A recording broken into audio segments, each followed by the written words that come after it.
Bienvenidos a Señor Reddit. En este hilo tenemos mentiras de la historia que la gente suele creer. Mi mentira favorita es el Ultra. En realidad, no es solo una mentira, es una gran campaña de mentiras, probablemente la más extendida y profusamente enrotada que cualquier otra mentira en toda la historia, todas conduciendo a una mentira colosal: ocultar el hecho de que los aliados descifraron el cifrado Enigma, y más tarde, el cifrado japonés Purple, el cifrado alemán Lorenz y el cifrado italiano C38. Básicamente, los aliados habían logrado descifrar todos los códigos que usaba el eje, gracias al trabajo de la oficina de cifrado polaco y los matemáticos de Bletchley Park, incluidos Alan Turing y el Servicio de Inteligencia de Señales de Estados Unidos. La inteligencia colectiva de todos estos códigos descifrados fue llamada Ultra. Pero, ¿qué haces cuando tu código es descubierto? Haces uno nuevo y más difícil. Los aliados no podían permitir que eso sucediera. No podían dejar que el eje supiera que sus códigos estaban descifrados. Entonces,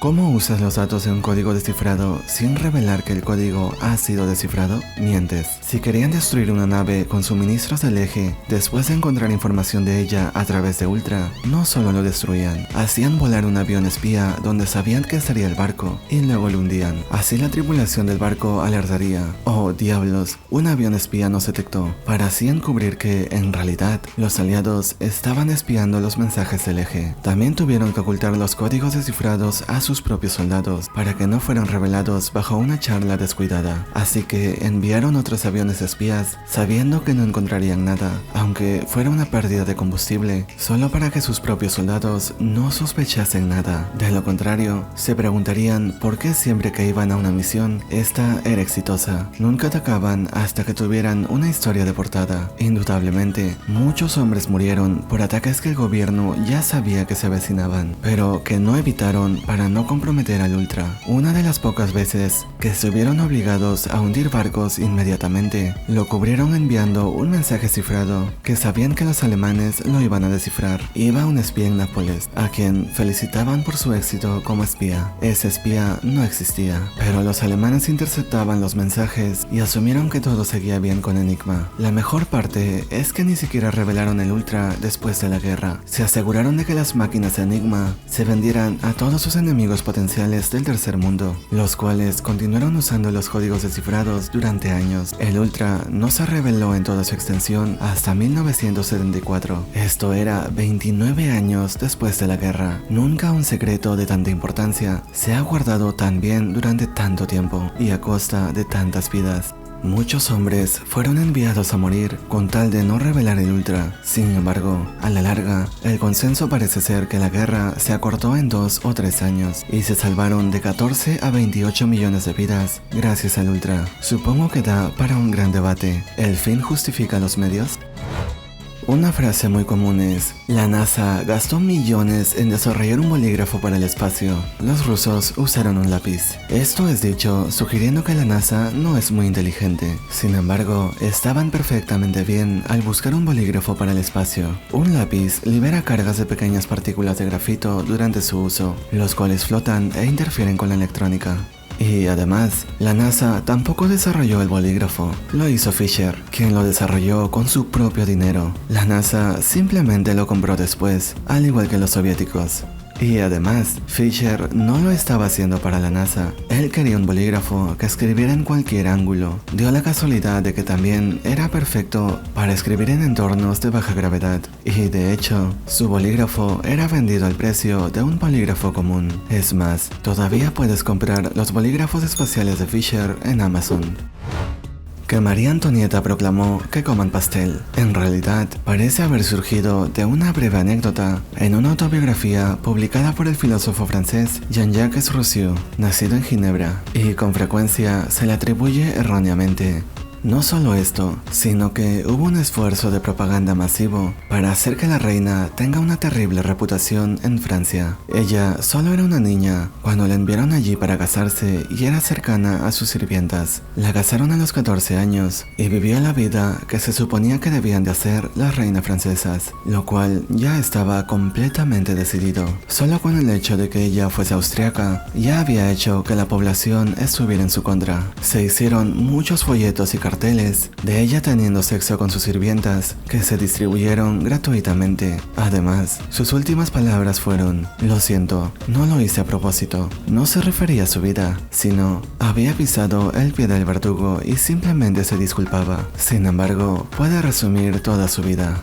Luis XVI tampoco tenía un amante. A estas son a las que normalmente se les culpa de cualquier decisión impopular del rey. La razón era que no se podía culpar al rey, por supuesto, por lo que necesitaba un chivo expiatorio. Esto dejó a María Antonieta como el principal objetivo de la crítica y la propaganda. Además, se la odia y se dice que vivió una vida de lujos mientras su pueblo se moría de hambre. En realidad, ni siquiera se le permitió saber sobre esto. Los franceses la odiaban y ella era la menor de sus 16 hermanos, por lo que no se esperaba que hiciera nada más allá de casarse con un medio noble o convertirse en monja. Por lo tanto, ella no fue criada para dirigir o gobernar. Tenía una amplia educación privada, pero por alguna razón apenas podía escribir o hablar ninguno de los idiomas que se hablaban en Europa, incluido el francés. Literalmente, fue enviada inesperadamente a un país extranjero cuyo idioma apenas podía hablar, obligada a renunciar a la mayor parte de su hogar y casada con otro adolescente que no la soportaba y que tenía una disfunción eréctil grave por la que se le culpaba a María. Luis XVI y sus asesores más cercanos bloquearon sus citas, por lo que María no tenía a nadie que fuera sincera con ella sobre lo que estaba pasando. Sus hábitos de gasto eran atroces para una realeza, pero bastante comprensibles si se tiene en cuenta que era un adolescente sin perspectiva ni formación en ningún tipo de gestión financiera o del hogar, más allá de tener hijos. En realidad,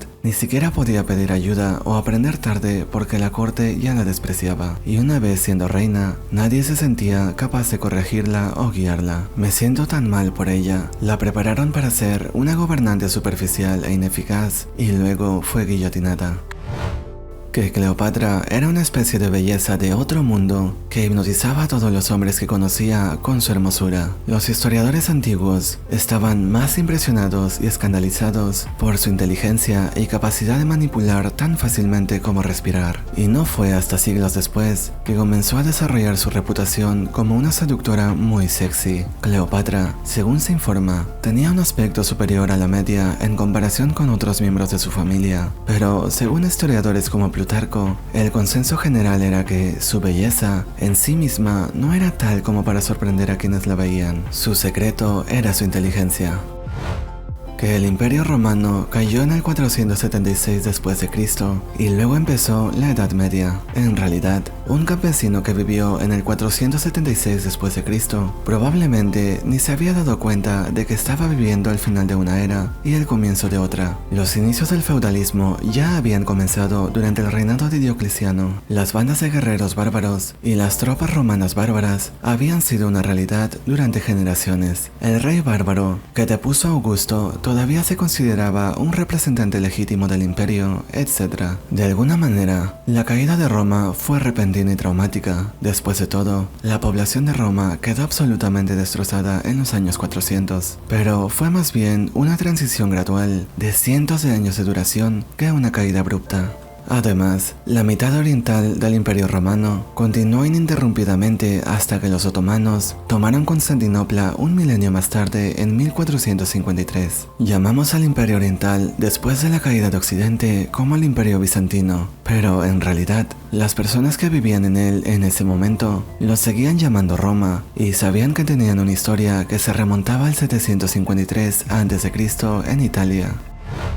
El mito de que el Titanic estaba mal diseñado, mal construido o mal operado. Era un barco increíblemente apto para navegar. El daño del iceberg se extendió casi un tercio del camino por su costado y aún así permaneció a flote durante más de 2 horas. Los pasajeros del Titanic realmente creían que era prácticamente insumergible. Cuando llegó el momento de comenzar a cargar los botes salvavidas, muchos creían indudablemente que estarían más seguros en el Titanic. No había tiempo para convencer a las personas personas de que subieran, así que cuando un bote salvavidas estaba listo, si no había nadie más esperando para entrar, tenía que irse. Esta es la razón por la que muchos de los botes salvavidas del Titanic se quedaron medio llenos. No es porque la tripulación estaba preocupada por sobrellenarlos. Además, los pasajeros de tercera clase nunca quedaron atrapados debajo de la cubierta. La única vez que se mantuvo a los pasajeros bajo cubierta fue al comienzo, cuando los oficiales necesitaban tiempo para preparar los botes salvavidas. A los pasajeros de primera y segunda clase se les permitió subir a cubierta, pero como había muchos más pasajeros de tercera clase, se pidió a la multitud que se quedara abajo por un rato, hasta que los oficiales estuvieran listos para comenzar a cargar los botes salvavidas. De hecho, el porcentaje de sobrevivientes varones fue más alto en los de tercera clase que en los de segunda clase.